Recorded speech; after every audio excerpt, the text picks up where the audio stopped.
पिता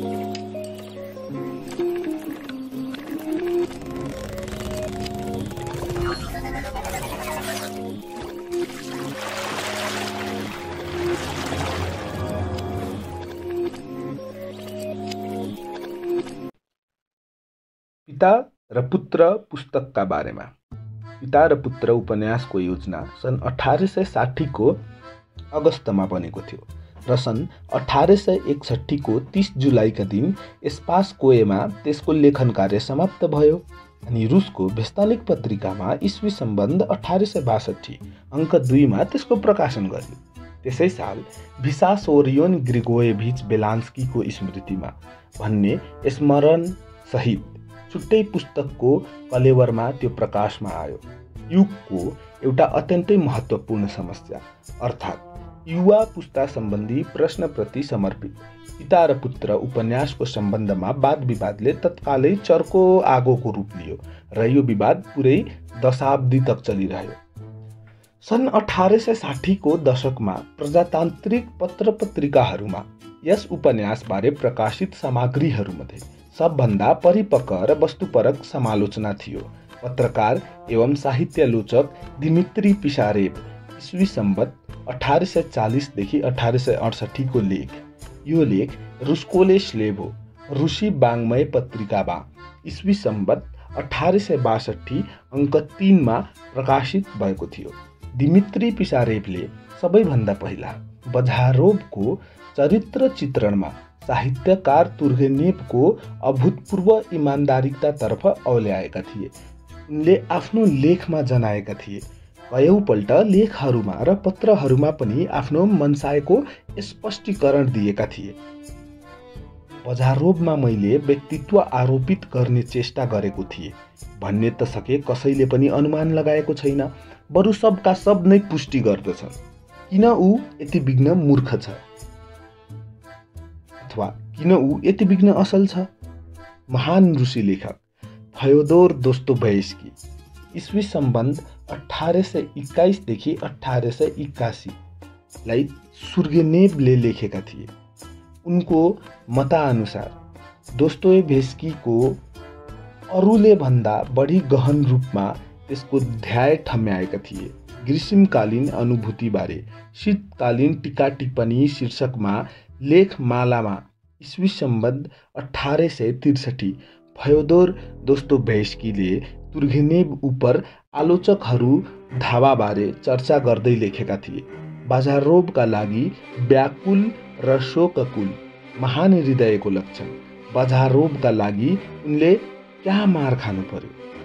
आधोपान त उसको नकारवाद बावजुद पनि। पिता र पुत्र उपन्यासको सन्दर्भमा लेखकहरूका पछिल्ला प्रतिक्रियाहरूमध्ये सुविख्यात रुसी लेखक आन्टोन चेकोभ इस्वी सम्बन्ध 1860 देखि 1904 को प्रतिक्रिया विशेष रोचक छ। कस्तो विलासिताको वस्तु हो पिता र पुत्र। फेरि बजारोभको अन्त्य वृद्धिहरू नि उपिष्ण नि कसरी यो सृजना गरिएको हो भन्ने त शैतानलाई नै थाहा होला। एकदमै विलक्षण।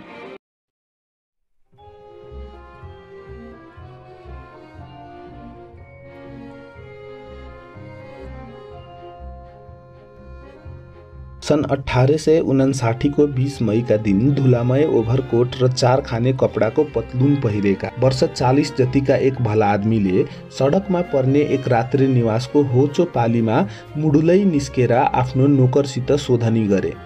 चिउडोमा छुस्स कैलो झुस्स, चमकहीन ससाना आँखा, हप्प फुलेका गाला, यस्तो देखिन्थ्यो उनको तरुण नोकर। कानमा इन्को मुन्द्री, रङ्गी बिरङ्गी चिलो कपाल र सुडौलो चालढाल, यी सब कुरोले गर्दा त्यो नोकर नयाँ र सुसंस्कृत पुस्ताको मान्छे हो भन्ने ठम्याउन कति गाह्रो पर्दैन थियो। उसले अनिच्छापूर्वक सडकतर्फ नजर फिरायो र जवाबमा भन्यो, खै हजुर, कोही देखिएको छैन। देखिएन रे? भला आदमीले प्रश्न दोहोर्याए। अह, देखिएन हजुर, नोकरले फेरि उत्तर दियो। लामो सुस्केर हाल्दै भला आदमी आफ्नो गोडा तलतिर खुम्च्याएर बेन्चमा थचक्क बसे र विचार मगन भई चारैतिर पल्याक पुलुक हेर्न लागे। पाठकलाई उनको परिचय गराइहालौ है। उनको नाम हो निकोलाई पेत्रोभिच रात्रि निवासबाट 15 भेसर्ता जति टाढा उनीसित राम्रै मौजा छ। अथवा किसानहरूलाई मोहयानी हक दिएर आफ्नो 2000 देशयातिना जग्गामा उनले स्वयं भन्ने गरे चाहिँ 200 किसान सहितको एक विशाल कृषि फार्म बनाइएको छ। उनको बुवा सन् 1812 को युद्धमा जनरल थिए। अर्धशिक्षित र खसरा मिजाजका भए तापनि उनी उदार हृदय रुसी मान्छे थिए। जीवनभर उनी कठोर काममा खटी नै रहे। सुरुमा एक ब्रिगेडको तर पछि चाहिँ पुरै डिभिजनको कमान उनले सम्हालेका थिए। उनी स्थायी रूपमा मोफसलतिर नै रहे र त्यहाँ आफ्नो ओहदाको कारणले गर्दा उनको भूमिका पनि महत्त्वपूर्ण नै थियो। निकोलाई पेत्रोभिचको जन्म चाहिँ रुसको दक्षिणमा भएको थियो।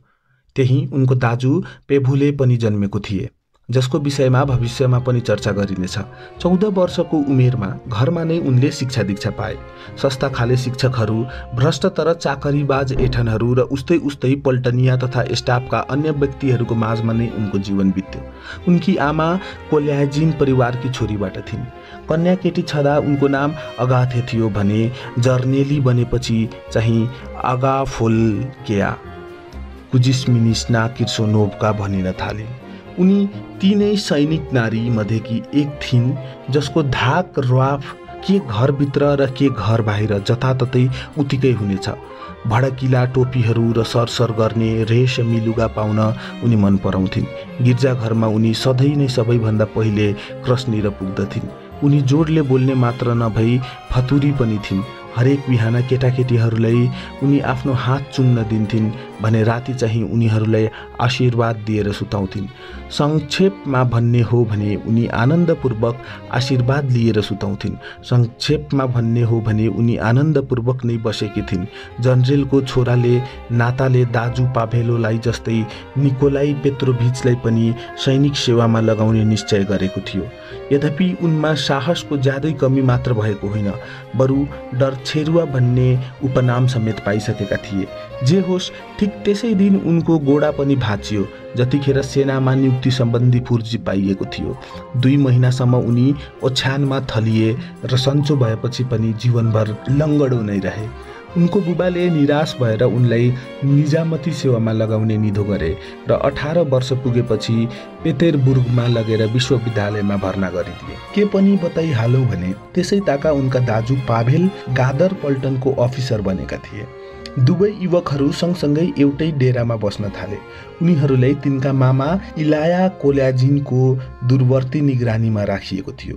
यो निकै महत्त्वपूर्ण अहोदामा बहाल थिए। त्यसपछि बुबा चाहिँ आफ्नै डिभिजन र आफ्नै पत्नी कहाँ फर्किए। यदाकदा उनी आफ्ना दुवै छोराहरूलाई खैरो कागजको 1/4 टाउमा बाङ्गाटिङ्गा काइते अक्षरमा चिठी लेखी पठाउँथे।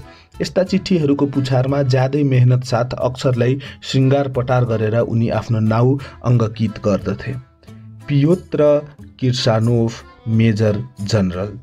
सन् 1835 निकोलाई पेत्रोभिचले विश्वविद्यालयबाट स्नातकको उपाधि प्राप्त गरे। त्यसै साल एक सैनिक परेडको असफल प्रदर्शन बापत खोसुवामा परेको जनरल किर्सानोभ पनि आफ्नी पत्नीका साथ पेतेरबुर्गमै बस्न भने आए। ताभ्रिचेस्की बगैँचानिरै एउटा घर उनले बहालमा लिए र बेलायती क्लबको सदस्यता पनि प्राप्त गरे। तर अचानक हृदय शूल्य गर्दा उनको इहलीमा समाप्त हुन गयो। त्यसको केही समयपछि नै अगाफोल्केया कुज्मिनिस्ना पनि उनैको बाटो पछ्याउँदै मास छर्न गइन्। राजधानीको उठार लाग्दो र एकान्त जीवनमा उनी अभ्यस्त हुनै सकिन। आफ्ना जन्मदाताहरूको जीवनकालमै निकोलाई पेत्रोभिच आफ्ना भूतपूर्व घरधनी एवं सरकारी अधिकृतकी छोरीको प्रेममा चुर्लुम्मै डुबिसकेका थिए। यसले गर्दा उनका आमा बाबुको हृदयमा ठुलो चोट पर्न गएको थियो। उ ज्यादै हिसी परेकी त छँदै थिई, साथै जस्तो कि भनिन्छ प्रगतिशील विचारकी केटी पनि थिई र पत्र पत्रिकामा विज्ञान स्तम्भ अन्तर्गत छापिने गम्भीर लेखहरू खोजी खोजी पढ्थे। बर्खी फुक्ने बित्तिकै निकोलाईले उसित लगनगाठो जोडिहाले र आफ्ना बुबाको भनसुनबाट पाइएको जागिर समेत छाडेर आफ्नी पत्नी माशाको साथमा आनन्दपूर्वक दिन बिताउन लागे। नवदम्पति सुरुमा बिनविद्या अध्ययन संस्थान नजिकै एउटा सानो बङ्गलामा बसेको थिए, तर पछि शहरमै एक सानो चिटिक्क परेको डेरामा बहाल तिरेर बस्न थाले। त्यस घरको भर्याङ असाध्यै सफा सुग्घर थियो भने बैठक कोठा चाहिँ निकै चिसो थियो। अन्त्यमा उनी स्थायी रूपमा नै गाउँतिर बसाइ सरे। केही समयपछि त्यही नै उनको छोरो अर्कादीले जन्म लियो। युवा दम्पतिको जीवन ज्यादै सुख र शान्तिको वातावरणमा बितिरहेको थियो। प्रायः कहिल्यै पनि उनीहरूले एक दोस्रोबाट छुट्टिएर बस्नु परेको थिएन। दुवै नै सँगसँगै किताब पढ्थे, सँगसँगै पियानो बजाउँथे र सँगसँगै युगल गीत गाउँथे। माशालाई फुलका बोटहरू रोप्न र चराचुरुङ्गी पाल्ने पनि सोख थियो भने निकोलाई कहिलेकाहीँ शिकार खेल्न निस्कन्थे र खेतीपातीको पनि हेरचाह गर्दथे। सपनामा झै 10 वर्ष बितेको पत्तै भएन। सन् 47 सालमा निकोलाई किर्सानोभकी पत्नीले कहिल्यै नफर्कने बाटो तताई। यो आघात खप्नु उनको निम्ति असहाय नै भयो र केही हप्ताभित्र नै उनको कपाल फुलेर सेतै देखिन थाल्यो। मन थाम्न भनेर विदेशतर्फ लाग्ने उनले तर्खर मात्र के गरेका थिए। त्यतिकैमा सन् 48 सालको विप्लव छिडिहाल्यो र उनले फेरि गाउँतिरै फर्कन बाध्य हुनु पर्यो। लामो समयको यस्तो निष्कर्षमण्यता पश्चात उनी आफ्नो मौजाको सुधार कार्यमा संलग्न भए। छोरालाई सन् 55 सालमा विश्वविद्यालयमा भर्ना गरिदिएर 3 हिउँद समेत उनले पेतेरबुर्गमा नै गुजारे। उनी प्रायः कतै पनि जाँदैनथे र अर्कादीका युवा मित्रहरूसित चिना पर्ची बढाउनेमै प्रयत्नशील रहे। पोहोर सालको हिउँदमा भने उनी छोरा कहाँ पुग्न असमर्थ रहे। त्यसै कारण हामी उनलाई सन् 1859 को मई महिनामा आफ्नो छोराको बाटो हेरिरहेको अवस्थामा देख्दछौँ। उनको कपाल अब एकदमै फुलिसकेको छ, गाला पनि फितलो देखिन्छ र कम्मर पनि केही कुप्रिएको छ। उनको छोरो चाहिँ कुनै समयमा उनले प्राप्त गरेकै झै जस्तो स्नातकको उपाधि धारणा गरेर घर फर्किरहेको छ। शिष्टाचारको भावनाले हो वा सम्भवतः मालिकको दृष्टिबाट बस्ने उद्देश्यले हो, फाटकनिर गएर नोकरले आफ्नो सुल्पा सल्कायो। निकोलाई पेत्रोभिच सिट झुकाएर खड्केलीका भत्के बिग्रेका खुड्किलाहरूको निरीक्षण गर्न लागे। एउटा ढब्बु रङ्गी चङ्गी चल्लो आफ्नो ठुला ठुला पन्जा बजार्दै बिस्तारै खुड्किलाहरू पार गर्दै थियो। अडेसोमै झोक्र्याएर बसिरहेको एक फोहोरी बिरालो बैर भावले उसतर्फ ताक्दै थियो। घामको राप निकै चर्को थियो। रात्रि निवासको आँगनपट्टिको अन्ध्यारो पालीबाट उवाको तातो तातो रोटीको मगमग बास्ना आइरहेको थियो। हाम्रो निकोलाई पेत्रोभिच ध्यानमग्न बन्न पुगे। मेरो छोरो विश्वविद्यालयको स्नातक। मेरो आर्कसा उनको मिथिङ्गलमा बारम्बार यही विचारले चक्कर काटिरहेको थियो। कुनै अरू नै कुराको सोच विचार गर्ने उनले खुब चेष्टा नगरेको होइनन्, तर आफूलाई उनी फेरि त्यसै विचारले पछ्याइरहेको पाउँथे। आफ्नी दिवंगत पत्नीको पनि उनलाई सम्झना आयो। कठैभरि उसले आजको दिन देख्नै पाइन। उच्छ्वासपूर्वक उनी गुनगुनाए। एक मोटा घाटो र तगडा परेवा उडेर आई सडकमा उत्रियो र तिर्खा मेट्न भनी हतारिँदै इनारको एक छिपे छिपे खालतर्फ लम्कियो। निकोलाई पेत्रोभिच त्यसैलाई गढेर ताक्न थाले। यतिकैमा नजिकिँदै आइरहेको बगीको पाङ्राको आवाज उनको कानमा पर्यो। सवारी हुँदैछ सायद, नोकरले फाटकतर्फबाट लम्केर आई खबर दियो। निकोलाई पेत्रोभिच जुरुक्क उभिएर सडकतर्फ चियाउन लागे। 3वटा हुलाकी घोडाहरू जोतिएको एउटा त्रोइका बग्गी परबाट आइरहेको थियो अनि स्नातकको टोपीको नीलो फिता पनि झल्कियो र प्यारो अनुहारका चिरपरिचित रूपरेखाहरू स्पष्ट हुँदै गए। आर्कसा आर्कसा, किर्सानोभ हात हलाउँदै र कराउँदै फटाफट अगाडि लम्किए। एकैछिनपछि त उनका ओठहरू युवा स्नातकका दाह्रीतिर घुलमुलाए र घामले डढेका गाला चुम्न तल्लीन भइसकेका थिए। बुबाज्यू, धुलो झार्न त दिनुस् न। पिताको लाड प्यारको जवाफमा अर्कादीले बाटोको धपेडी ल्याइ गर्दा केही खस्रो लाग्ने तर युवा सुलभ तिखर स्वरमा हर्ष विभोर हुँदै भन्यो, नत्र हजुरको लुगामा समेत फोहर लाग्नेछ। केही छैन, केही छैन, प्रश्न चित्तले मुस्कुराउँदै निकोलाई पेत्रोभिचले भने र आफ्नो छोराको कोटको कलर र आफ्नो ओभरकोटको पनि एकै दुईपल्ट हातले टकटकाए। अलि पछिल्तिर हटेर पुत्रतर्फ नजर दिँदै उनले थपे, लौ देखा कस्तो लाग्दो रहेछस्, हेरिहालौ न। त्यसपछि हतारिँदै रात्रि निवासतर्फ पाइला सारेर उनी भन्न लागे, ए यता ल्याऊ, यता मेरो घोडाहरू छिट्टै ल्याऊ। निकोलाई पेत्रोभिच आफ्नो छोराभन्दा पनि बढी व्यग्र प्रतीत हुन्थे।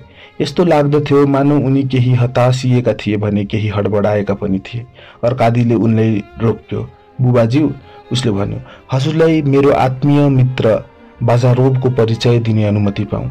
मैले हजुरलाई पठाएका पत्रहरूमा यिनैका विषयमा नै लेख्ने गरेको थिएँ। उनले कृपापूर्वक हाम्रो पाहुना बन्न स्वीकार गरेका छन्। निकोलाई पेत्रोभिच फनक्क मोडिएर सरासर त्यस अग्लो मान्छेको बगलमै पुगे जो भर्खरै मात्र बग्गीबाट ओर्लेको थियो। उसले फुर्कावाल सफरी लामकोट पहिरिराखेको थियो। उसको नाङ्गो रगत चुहिएला जस्तो हात समातेर निकोलाई पेत्रोभिचले जोडसित मिचे। यद्यपि उसले चाहिँ आफ्नो हात तुरुन्त अघिल्तिर पसारेको थिएन। ज्यादै खुसी लाग्यो। उनले भन्न सुरु गरे, हामी कहाँ पाहुना भन्ने ठुलो कृपा गर्नुभएको, कृतज्ञ छौँ हामी हजुरप्रति। आशा छ तपाईको पुरा नाम जान्न पाऊँ कि? एभगेनी भ्यासिलभिच आफ्नो लामकोटको कलर तलतिर झार्दै आलस्यपूर्ण किन्तु पुरुष सुलभ स्वरमा बजारोभले उत्तर दियो। बल्ल निकोलाई पेत्रोभिचले उसको सम्पूर्ण अनुहार निहार्ने सम्भावना पाए। लाम्चो र ख्याउटे मुख, फराकिलो निधार, माथि थेप्चिएको तर तल चुच्चिएको नाक, हरियो न हरियो ठुला ठुला आँखा, लत्री रहेको मटमैलो लामो गाले जुङ्गा, सौभ्य मुस्कान जडिएको उसको मुहार चहकिलो देखिन्थ्यो र त्यसमा आत्मविश्वास तथा प्रखर वृद्धिको झल्को पाइन्थ्यो। प्यारा एभगेनी भ्यासिलभिच, हामी कहाँ तपाईलाई न्यास्रो लाग्ने छैन भन्ने आशा राख्दछु, निकोलाई पेत्रोभिच भनिरहेका थिए। बजारोभका पातला ओठ किञ्चित चलमलाए। जवाफको रूपमा उसले केही पनि भनेन, खाली आफ्नो टोपी मात्र केही मासतिर सार्यो। गाढा कैलो रङ्गको लामो र बाक्लो कपाल समेत उसको घन्टाउके खप्परको गाँठाहरू लुकाउन असमर्थ थिए। तेरो के विचार छ अर्कादी? आफ्नो छोरातर्फ फर्किए निकोलाई फेरि प्रश्न गरे। घोडाहरूलाई नारेर अहिले नै हिँडिहाल्ने कि केही बेर यहीँ आराम लिने? घरमा पुगेर आराम गरौँला बुबाज्यू, अहिले घोडाहरू नार्ने नै आज्ञा होस्। अहिले भने अहिले नै सही, पिताले सहमति जनाए। ए प्योत्रे सुनिस्, लौ भाइ फुर्ती साथ ओहोर पोहोर गर त। प्योत्रे चाहिँ सभ्य नोकरको हैसियतले युवा बाबु साहेबको हात चुम्न आएको थिएन, बरु टाढैबाट उसले शिर झुकाएर अभिवादन गरेको थियो। आफ्ना मालिकको आज्ञा पाउन साथै ऊ फेरि फाटकको पछिल्तिर ओझेल भइहाल्यो। म आफ्नै घोडागाडीमा आएको छु, निकोलाई पेत्रोभिचले व्यग्र हुँदै भने। तर तेरो बग्गीका लागि पनि 3 घोडा छन्। घोडागाडीमा त 2 जनालाई मात्र ठाउँ छ। खै थाहा छैन तेरो साथीलाई कहाँ? ऊ बग्गीमा जानेछ। बीचमै कुरा काटेर अर्कादीले खासखुस गर्यो। हजुरले उसित उति साह्रो विनम्र व्यवहार गरी बक्सिनु पर्दैन। ऊ ज्यादै असल छ, एकदमै सज्जन मान्छे, स्वयंदेखि बक्सिनेछ। त्यतिखेर अर्कादी रात्रि निवासकी मालकिनीले ल्याएको फलामे भाँडोबाट पानी घटकाउँदै प्यास मिटिरहेको थियो भने बजारोभ चाहिँ पाइप सल्काएर त्यस गाडीवानको नजिकै पुगिसकेको थियो जो घोडाहरूको जुवा फुकाल्दै थियो। निकोलाई पेत्रोभिचको सहिसले पनि घोडालाई डोड्याउँदै ल्यायो। लौ अलि छिट्टो गर्नु पर्यो, ए मोटे दारीवाला, बजारोभले गाडीवानलाई सम्बोधन गर्दै भन्यो। सुनिस मिट्युखा, अर्को गाडीवानले कराउँदै भन्यो, जो तलफुको पछिल्तिरका गोजीमा हात घुसारेर नजिकै उभिरहेको थियो।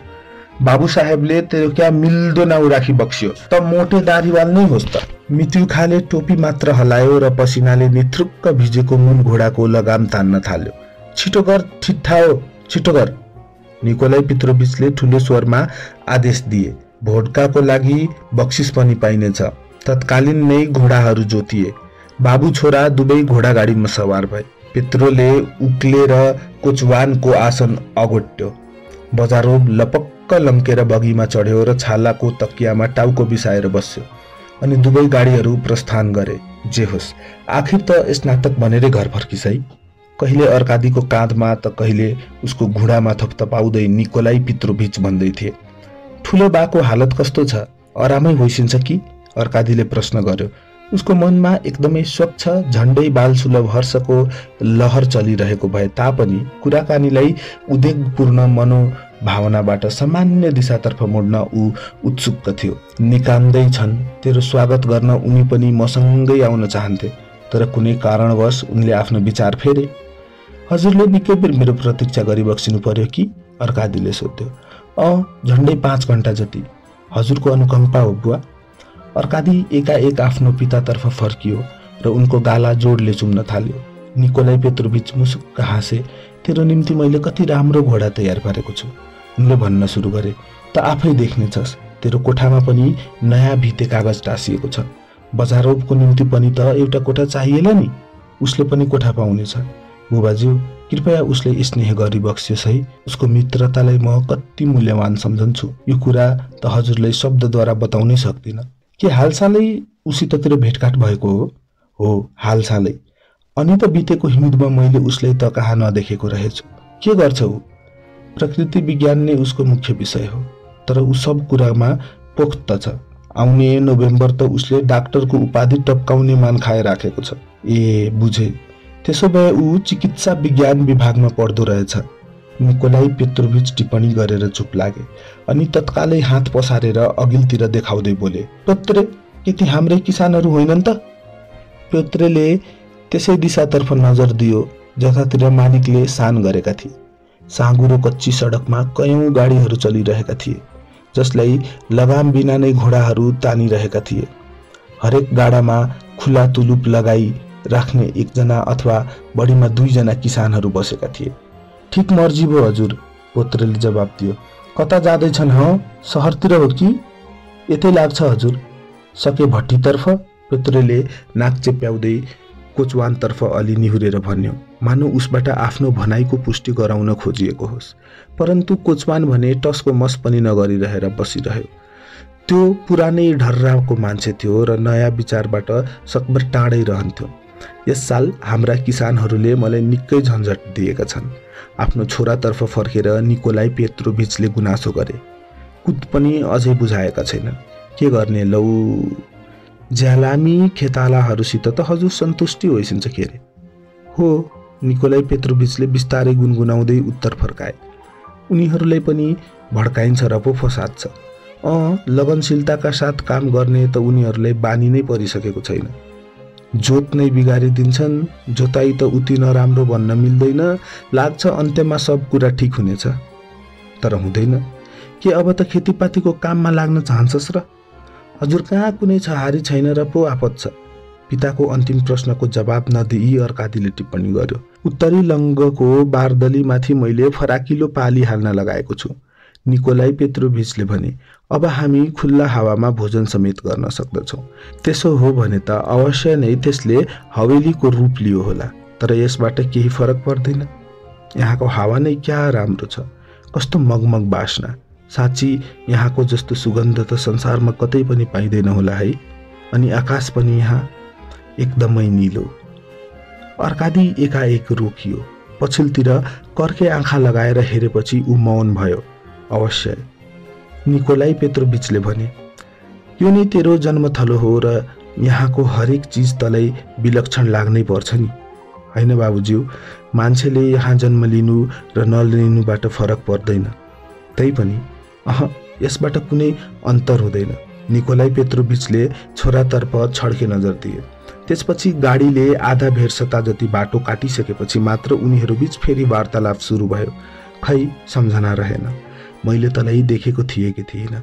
निकोलाई पेत्रोभिचले भन्न सुरु गरे। तेरो बुढी दाइ आमा यो गएर उब्ना बितिहालिन् हो र? बिचरी बुढी। प्रोकोफिच त बाँचेकै छन् के रे? जिउँदै छन् र कति पनि फेरिएका छैनन्। अहिले पनि उस्तरी नै फतफताउँदैछन्। साँच्ची भन्ने हो भने मारियोनो मामा, तैले उति साह्रो परिवर्तन फेला पार्ने छैनस्। हजुरको पटवारी त उही नै छ कि? पटवारी भने मैले फेरेको छु। पहिलेको हरुवा चरुवा मध्ये अम्लेख गरिएकाहरू कसैले पनि आफू कहाँ नराख्ने अथवा कम्तीमा पनि कुनै उत्तरदायित्वपूर्ण पदभार नसुम्पुने मैले अटोट गरे। अर्कादीले पेत्रोतातर्फ आँखा सान गर्यो। आइलिस्ट इभेरिनिफेक्ट। निकोलाई पेत्रोभिचले खासखुस गरे। तर यो त बैठकै मात्र हो। मेरो नयाँ पटवारी मध्यवर्गीय हो र आफ्नो काममा प्रवीण पनि छ भन् ठान्छु। मैले उसलाई सालाना 250 रुबल तोकिएको छु। जे होस्, निकोलाई पेत्रोभिचले सधैँझै आफ्नो मानसिक व्यग्रता प्रकट गर्न हातले निधार र आँखी भाउ मुसार्दै अगाडि थपे। मैले चाहिँ भर्खरै तँलाई बताए झै मारियो न मामा, तैले कुनै परिवर्तन देख्न छैनस्। यो वास्तवमा न्यायसङ्गत भने होइन। तँलाई पहिलेबाटै चेतावनी दिनु म आफ्नो कर्तव्य ठान्दछु। तैपनि एकछिन मौन रहेर उनले फेरि फ्रान्सेली भाषामा आफ्नो कथन जारी राख्दै भने, नैतिकताको कट्टर पुजारीले मेरो खुलस्त भनाई उपयुक्त नठान्न सक्छ, तर पहिलो कुरा त के भने यसलाई ढाकछोप गर्न सकिँदैन। अनि दोस्रो, तँलाई थाहै छ पिता पुत्रको आपसी सम्बन्धबारे मेरो आफ्नै खास सिद्धान्त छ। जे भए तापनि निश्चय नै मेरो आलोचना गर्ने तँलाई पुरा अधिकार छ। मेरो उमेरमा संक्षेपमा त्यो केटी जसको बारेमा सके तैले सुनिसकेकै होलास्, फेनेच्का, अर्कादीले सतर्क भएर सोध्यो। निकोलाई पेत्रोभिचको अनुहार रातो भयो। कृपया यति जोडसित उसको नाउँ नले। हो त्यही, अब ऊ म कहाँ नै बस्छे। उसलाई मैले आफ्नो घरमा बास दिएको छु। जुन 2वटा साना कोठाहरू थिए ती उसैले दिएको छु। तर यो सब फेरबदल गर्न पनि सकिन्छ। यसको जरुरत नै किन पर्यो र बुबाज्यू? तेरो साथी पनि त हामी कहाँ पाहुना लाग्दैछ नि। अलि अप्ठ्यारो होला कि? बजारोको बारेमा कृपया कुनै चिन्ता नगरी बक्सियोस्। ऊ यी सब कुराहरूबाट माथि रहन्छ।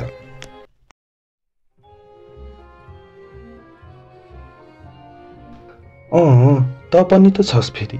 निकोलाई पेत्रोभिचले कुराकानी जारी राखे। बङ्गला त राम्रो स्थितिमा छैन, यही छ फसाद। अरू के हुनु?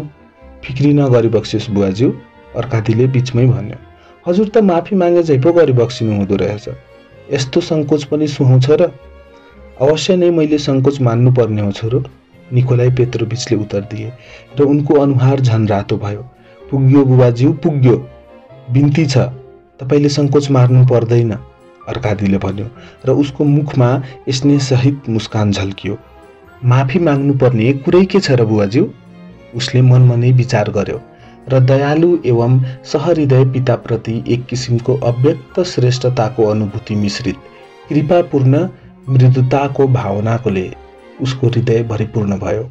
कृपया चिन्ता नगरी बक्सियोस् बुवाज्यू, उसले फेरि दोहोर्यायो र आफ्नो परिपक्व एवं विचार स्वतन्त्रताको चेतनाले अन्यासै आनन्द विभोर भयो। निकोलाई पेत्रोभिचले आफ्नो निधार मुसार्न जारी नै राखेका थिए। हातका औँलाहरूको बीचबाट उनले आफ्नो छोरातर्फ पुलुक्क हेरे र कुन्नी किन हो उनको मुटु चसक्क दुख्यो। परन्तु तत्कालै उनले आफूलाई नै दोष दिए। ऊ हेर, यहाँदेखि हाम्रो खेत सुरु हुन्छ। लामो मौनतापछि उनले भने, त्यो अगाडि हाम्रै वन हो क्यारे? अर्कादीले सोध्यो। हो हाम्रै हो, तर मैले त्यसलाई बेचिसके। यसै साल त्यहाँ फडानी हुँदैछ, किन बेची बक्सियो नि? पैसाको खाँचो भयो। फेरि यो जग्गामा पनि त अब किसानहरूकै हकदाबी लाग्नेछ। तिनै किसानको जो कुत समेत बुझाउँदैनन्। यो त उनीहरूकै मामिला हो। जे होस्, कुत त उनीहरूले जहिले भए पनि बुझाउने नै छैनन्। वन नरहनु दुःखकै कुरो हो, अर्कादीले टिप्पणी गर्यो, तर चारैतिर दृष्टि दिएर निहार्न लाग्यो। उनीहरू जुन इलाकाबाट गुज्रिरहेका थिए त्यो रमणीय भन्न सकिँदैनथ्यो। सुदूर क्षितिजसम्म नै एकपछि अर्को गरी खेतै खेत फैलिएको देखिन्थ्यो र लहर झै ती कतै अलि उठेका थिए त कतै तल झरेका थिए। यत्र तत्र ससाना वनहरू र नागबेली परेका खोल्साहरू थिए, जहाँ होचा र पातला झाडीहरू उम्रिरहेका थिए। मानव एकातेरेनी कालका पुराना चित्रहरू नै आँखा सामुने देखा परेका हुन्। बाढीले काटेको किनारा भएका नदीनालाहरू, जराजीर्ण बाँध सहितका ससाना पोखरीहरू, कला र अक्सर आधा भत्किएका छाना भएका होचा घर सहितका सानातिना गाउँहरू, झिङ्गा मिङ्गा ठयाएर बार हलिएका सुनसान खलिहानहरू, तर तिनका पाखरहित दैलाहरू अनि कतै ठाउँ ठाउँमा रङ्ग रोगन उडेका गिर्जाघरहरू एक एक गरी देखा पर्दथे। गिर्जाघरहरू केही इँटाका थिए त बाँकी काठका थिए, तर तिनका गजुरमा रहेका क्रसहरू टेढिएका थिए भने समाधि स्थल चाहिँ उजाड देखिन्थे। अर्कादीको हृदय बिस्तारै बिस्तारै खुम्चिँदै थियो। फेरि बाटोमा जे जति किसानहरू भेटिएका थिए ती सब झुत्रा झाम्रा देखिन्थे र तिनका घोडाहरू पनि यस्तै हलनठाट थिए। सडकको अगलबगलमा पनि हाँगा भाँचिएका र ठाउँ ठाउँमा बोक्रा उब्केका वेद वृक्षहरू खडा भएका थिए। मानौ भिखमङ्गाहरूको ताती हो। दुब्ला र भद्दा गाईहरू मानव भोकले सताइए झै खोल्सामा उम्रिरहेको घाँस व्यग्रताका साथ चर्दै थिए। यस्तो लाग्दै थियो मानव तिनीहरूले भर्खरै मात्र कुनै भयङ्कर र प्राणघातक पन्जाबाट छुटकारा पाएका हुन्। वसन्तको त्यस मनमोहक चहकको माझमा हल्लन ठाट र जीर्ण पशुहरूको दयनीय दृश्यले लामो र उराठ लाग्दो हिउँदको प्रचण्ड हिम आँधी थिही र हिमपातको सेतो झन्झावतको सम्झना ताजा गराइरहेको थियो। अर्कादीले विचार गर्यो, यो उर्वर प्रदेश होइन। यसले हृदयमा सम्पन्नता र उद्यमशीलताको कुनै छाप पार्दैन। यसरी त हुँदैन। सुधारको खाँचो छ, तर कसरी सुधार गर्ने र कहाँबाट त्यसको थालनी गर्ने? अर्कादी यस्तो सोच्दै थियो। ऊ सोच सागरमा डुबिरहेको थियो भने वसन्तले चाहिँ आफ्नो छटकाको प्रदर्शन गरिरहेको थियो। चारैतिर वसन्तको सुनौलो हरियाली छाएको थियो। के बोट, के झ्याङ, के घाँस, हरेक कुरामा न्यानो बतासको शान्त र मृदु सरसराहट व्याप्त थियो र सारा वातावरण नै मनमोहक र मादक प्रतीक हुन्थ्यो। जताततै भद्राई चरीको अविरल र सुमधुर झन्कार सुनिन्थ्यो। चिभे चराहरू चाहिँ कतै हरियो मैदानमाथि चक्कर काटेर उडिरहेका थिए भने कतै चुपचाप हुल बाँधेर उफ्रिरहेका थिए। अझै हुर्किन सकेका वसन्तकालीन बालीनालीको सुकोमल हरियालीमा कालो डुम कौवाहरू घुमफिर गरिरहेका थिए।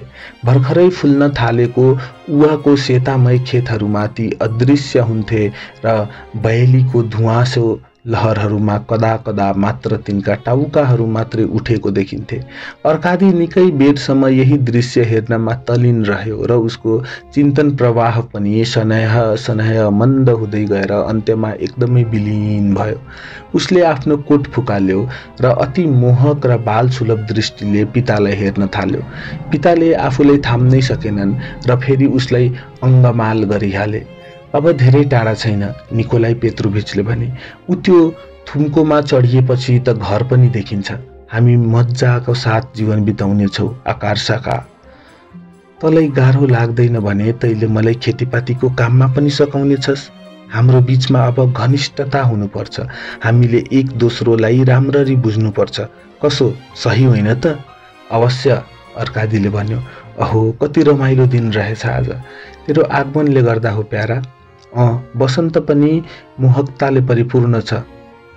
जे होस्, म पुसिकनको कथनसहित सहमत छु। याद छ तलाई एकेभिनी योनेगिन का यी हरफ? बसन्त प्रेमको याम, बसन्त रमय मौसम, तेरो दर्शन पाएर कति हुन्छ उदास म कसरी। अर्को बगीबाट बजारोको चर्को स्वर सुन्यो। सलाइदिएर पठान भाइ, सुल्पा सल्काउने कुरै पाइएन। निकोलाई पेत्रोभिच चुप लागे। अनि केही छक्क पर्दै तर किञ्चित सहानुभूति राख्दै उनको कथन सुन्न दत्तचित हुन आँटिसकेको अर्कादीले झटपट गोजीबाट चाँदीको सलाइको बट्टा झिक्यो र प्योत्र मार्फत त्यसलाई बजारोब कहाँ पठाइदियो। सिगार चाहिन्छ कि? फेरि बजारोबले कराएर सोध्यो। ल्याऊ, अर्कादीले जवाब दियो।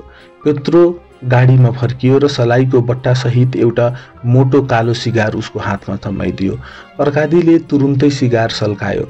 कडा तमाखुको खरो र अमिलो गन्ध उसको वरिपरि फैलियो र जीवनभर कहिल्यै पनि धुम्रपान सेवन नगरेको निकोलाई पेत्रोभिचले अन्यासै तर छोराको मनमा चोट चाहिँ नपरोस् भन्ने किसिमबाट सुटुक्क आफ्नो नाक अर्कोतिर फर्काए। 15 मिनटपछि त दुवै गाडीहरू काठको नयाँ घर अगाडि द्वार मण्डपनिर दाखिल भइसकेका थिए।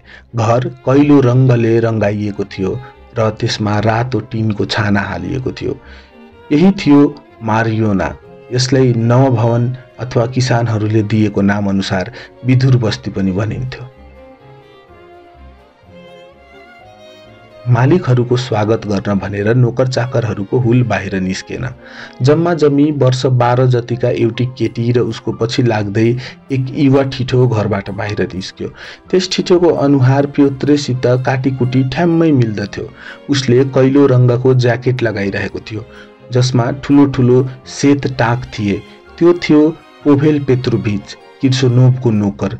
उसले चुपचाप घोडागाडीको ढोका खोल्यो र ट्रोइका बग्गीको पर्दा तानिदियो।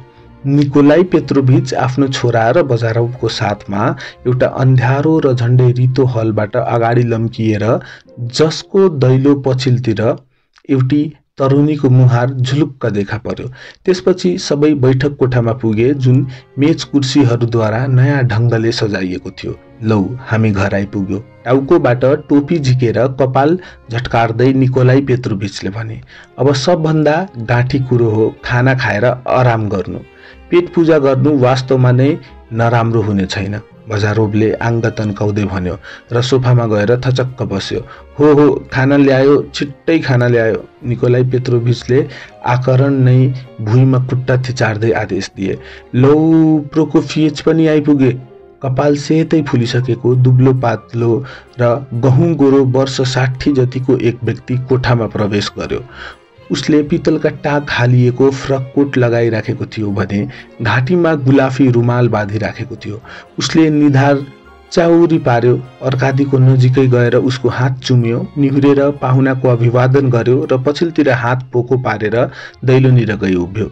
देख्यौ त प्रोकोफिएच, निकोलाई पेत्रोभिचले भन्न सुरु गरे। आखिर हामी कहाँ आइहाल्यो। कस्तो लाग्यो नि यो? बिछुट्टै राम्रो हजुर, बुढोले जवाब दियो र फेरि आफ्नो निधार खुम्च्यायो। तर तुरुन्तै आफ्ना घना आँखी भाउ ठाडो पार्दै प्रभावपूर्ण स्वरमा भन्न लाग्यो। टेबुलमा खाना सजाउने आज्ञा हुन्छ कि? हो अवश्य, तर पहिले आफ्नो कोठामा एकपल्ट जानुहुन्छ कि? येभगेनी भ्यासिलोभिच? पर्दैन धन्यवाद, यसको कुनै आवश्यकता छैन। बरु मेरो सुटकेस र यो लुगाफाटो पनि म बस्ने कोठामा लैजान नअराई बक्सियोस्। उसले आफूले लगाइराखेको सफारी लामकोट फुकाल्दै भन्यो। ठिक छ, प्रोकोफिएच उनको कोट लैजाऊ ल। प्रोकोफिएचले अकपक्क पर्दै बजारोभको लुगाफाटो दुवै हातले समात्यो र त्यसलाई टाउकोमाथि उचाल्दै चाल मारेर बाहिर निस्क्यो। अर्कादी, त एकछिन आफ्नो कोठा जान्छस् कि? हो, हातमुख धुनै पर्ला, दैलोतिर लम्कदै अर्कादीले उत्तर फर्कायो। र ठिक त्यतिखेर नै कालो बेलायती सुट, फैसनदार छोटो टाई र पालिसदार बढिया जुत्ता लगाइराख्ने मझौला कदको एक ठाठिला व्यक्ति बैठक कोठामा दाखिल भए। ती थिए पाभेल पेत्रोभिच किर्सानोभ। सशर्ती हेर्दा उनी वर्ष 45 जतिका लाग्दथे। छुट्याएर तलासिएका उनका फुलेका केशमा अलिअलि कालो चमक देखिन्थ्यो। उनको मुहार केही झङ्गी देखिए तापनि चाउरीका रेखाहरूको नाम निशान थिएन। उनको मुखमण्डल असामान्य तवरले चुस्त दुरुस्त र हिस्सी परेको थियो, मानौ छिनोले सूक्ष्म र हलुको रूपमा त्यसलाई कपिएको होस्। त्यस मुहारमा अद्भुत सौन्दर्यको चिन्ह अझै पनि मौजुद थियो। चम्किलो कला र लाम्चिलो आँखा नै विशेष आकर्षण थिए। अर्कादीका ठुलबाले सम्पूर्ण जीव ढालमा कुलीनता एवं झर्रोपनाको झलक पाइन्थ्यो र किशोर सुलभ सुडौलता तथा पृथ्वीबाट निकै माथि उठ्ने आकांक्षाको भाव पनि अझै यथावत नै थियो, जुन 20 वर्षको उमेरपछि सामान्यतया बिलाएर जान्छ। पाभेल पेत्रोभिच पतलुनको खल्तीबाट हात बाहिर झिकेर आफ्नो भतिजातर्फ लम्काए। लामा गुलाबी नङ्गहरूले सज्जित उनको हात ज्यादै सुन्दर थियो। हिउँ जस्तै निखर सेतो कमिजको बाहुलामा एउटा सेतै पत्थरको ठुलो टाक लगाइएको कफले गर्दा त्यो हातको सौन्दर्य झन बढ्न गएको थियो। युरोपेली पारामा सुरुमा सेक ह्यान्ड गरिसकेपछि उनको रुसी पाराले 3 पल्ट चुम्बन गरेर यथार्थ अत्तरको बास्ना आउने आफ्नो जुङ्गालाई 3 पल्ट अर्कादीको गालामा स्पर्श गरेर भने, स्वागतम। निकोलाई पेत्रोभिचले बजारोभसित उनको परिचय गराए। पाभेल पेत्रोभिचले आफ्नो लचिलो जिउ अलिकति झुकाएर ओठमा मिद्रु मुस्कान भरेर उसको अभिवादन गरे, तर आफ्नो हात भने अघिल्तिर पसारेरन्, बरु एउटै पातलुनको खल्तीमा पो घुसारे। आज तिमीहरू आइपुग्दैनौ पो भन्न ठानेथे मैले। अनुग्रहपूर्वक आफ्नो जिउ हलाउँदै कुम झट्कार्दै र आफ्ना सुन्दर र सेता दाँतको चमक प्रदर्शन गर्दै उनले सुमधुर स्वरमा भने, के बाटोमा कुनै गडबडी त भएन? अह, कुनै गडबडी भएन, अर्कादीले उत्तर दियो। त्यसै अलि ढिलो भइहाल्यो। जे होस्, अहिले हामी भोकाएका भ्यासा समान छौँ। बुबाज्यू, प्रोकोफियसलाई चाँडो गर्न अराइ बक्सियोस् न, म छिट्टै आइहाल्छु। पर्ख, म पनि तिमीसँगै आउँछु। सोफाबाट जुरुक्क उठेर बजारोभले एकाएक भन्यो। दुवै युवकहरू निस्किए। को यो? पोभेल पेत्रोभिचले शोधनी गरे। अर्कादीको साथी। उसको भनाइ अनुसार यो ज्यादै बुद्धिमान छ रे। के ऊ हामी कहाँ पाहुना बन्ने छ? हो। यो झ्याएफुलले? हो त नि। पाभेल पेत्रोभिचले आफ्नो नङ्गले टेबलमा टक टक गरे। मेरो विचारमा त अर्कादी इस डिग्रौडी, उनले भने। ऊ घर फर्केकोमा म खुसी छु। भोजनका बखत कुराकानी कमै भयो। खास गरी बजारो प्रायः मौन नै रह्यो, तर खान भने प्रशस्त खायो। निकोलाई पेत्रोभिचले उनकै शब्द अनुसार कृषि फार्मको आफ्नो जीवनमा घटेको विभिन्न घटनाहरूको बेली विस्तार लगाए। छिटै लागू गरिने सरकारी योजनाहरूबारे, समितिहरूबारे, प्रतिनिधिहरूबारे चर्चा गरे। यन्त्रहरूको उपयोगको आवश्यकताबारे जोड दिए। पाभेल पेत्रोभिच भोजन कक्षमा बिस्तारै ओहोर दोहोर गर्दै थिए। उनी साँझको खाना कहिल्यै खाँदैनथे। यदाकदा उनी लाल मदिराले भरिएको गिलास उठाएर एक दुई चस्को लगाउँथे। उनको मुखबाट कुनै टिप्पणी अथवा वास्तवमा भन्ने हो भने अहो हुँ जस्ता उद्गारहरू कमै निस्कन्थे। अर्कादीले पेटरबुर्गका केही समाचारहरू सुनायो, तर ऊ यस्तो एक अप्ठ्यारोपना अनुभव गर्दै थियो जुन सामान्यतया नवयुवकले त्यसबेला अनुभव नगर्न सक्दैन।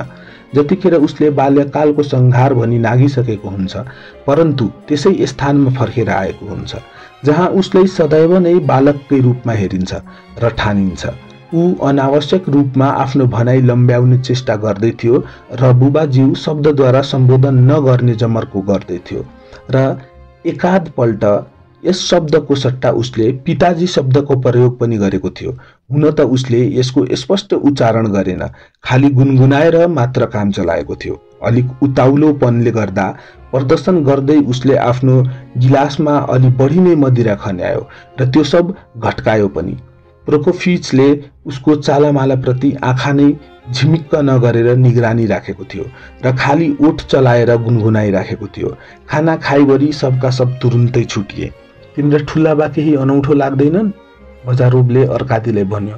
ऊ उप्रना लगाएर अर्कादीको पलङकै छेउमा बसेको थियो र छोटो सुलियाबाट कस तान्दै थियो। गाउँघरमा पनि त्यस्तो ठाँटपाट, के प्रयोजन त्यसको? उनको नङ्गको त के बयान, प्रदर्शनीमा राख्ने लायक पो छ नि। उनको बारेमा तिमीलाई केही थाहा छैन है, अर्कादीले भन्यो।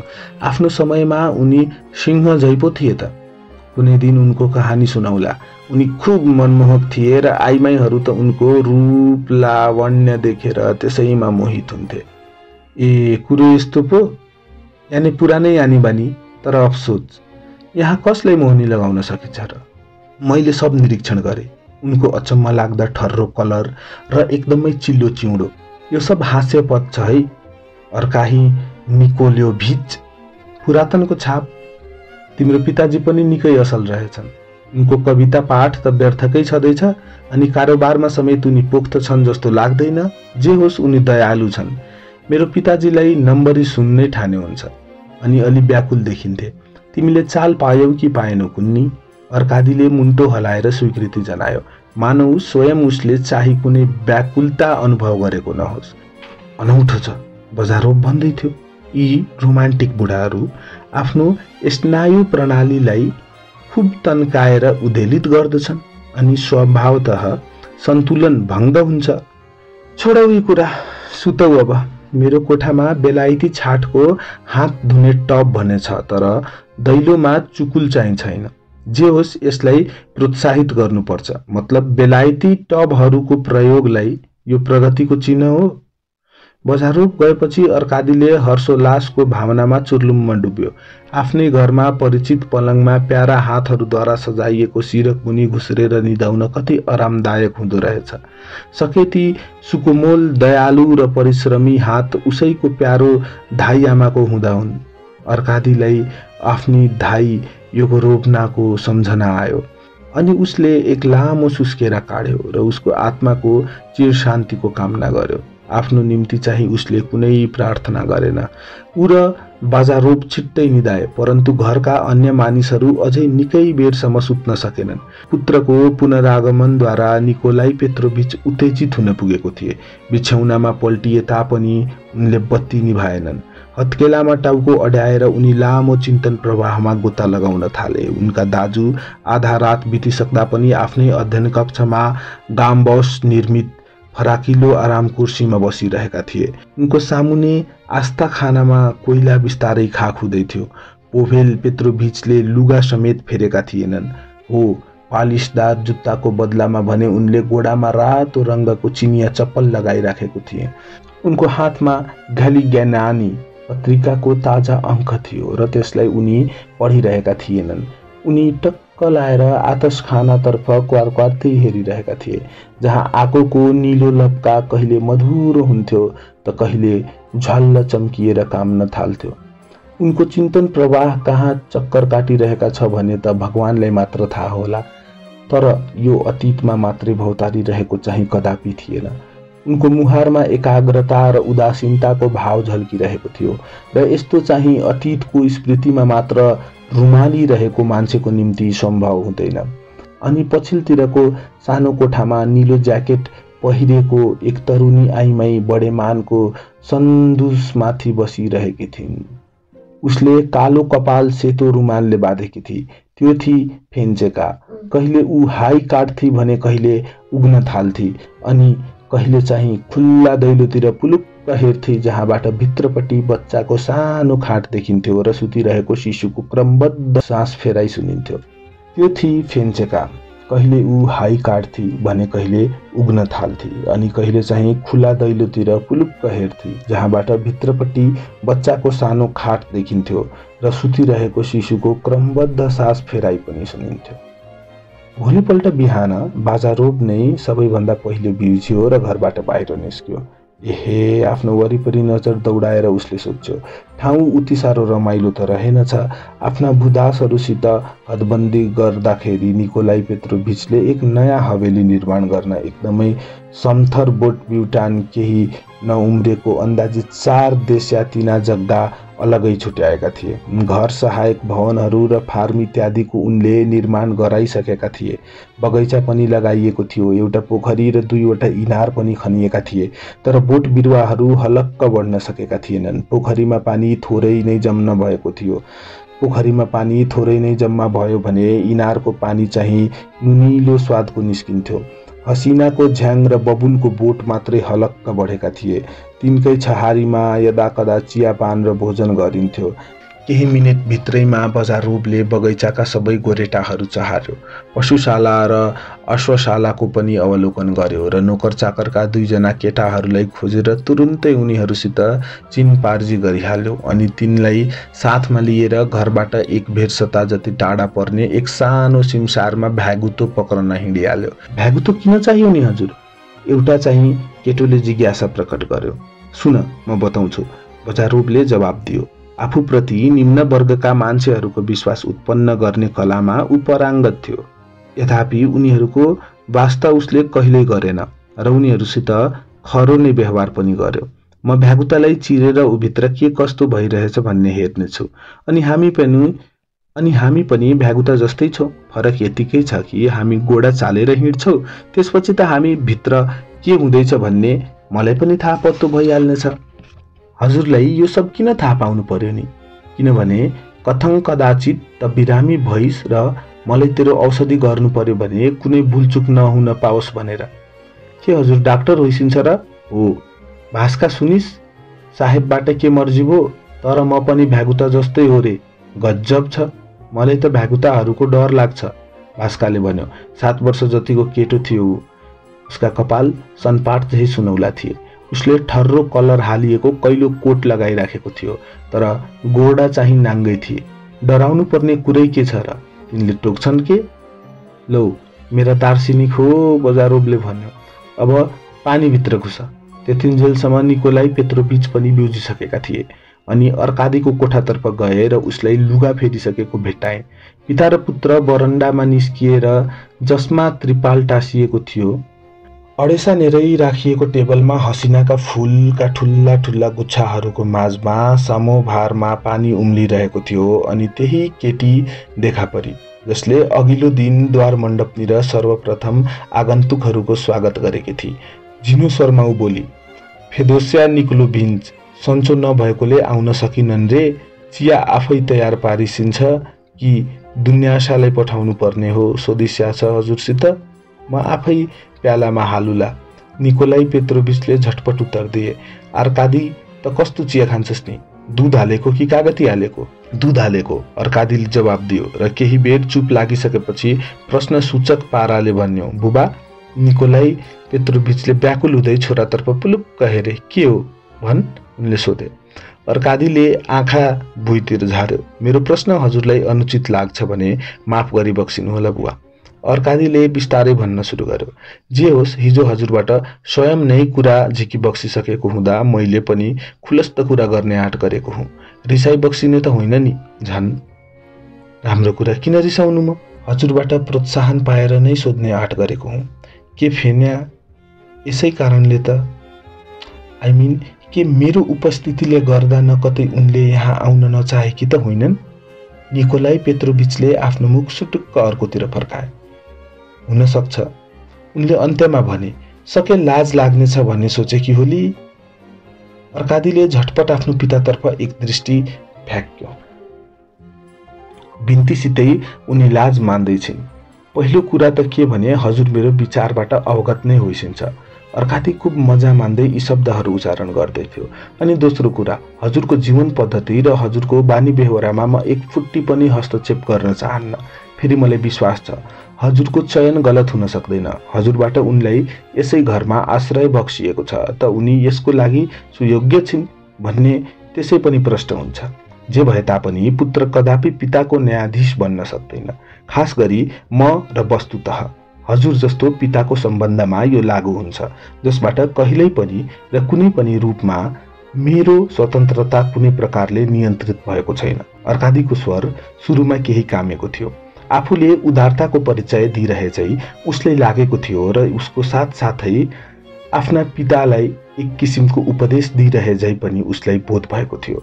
परन्तु मान्छे उपर आफ्नै आवाजको गहिरो प्रभाव पर्दछ।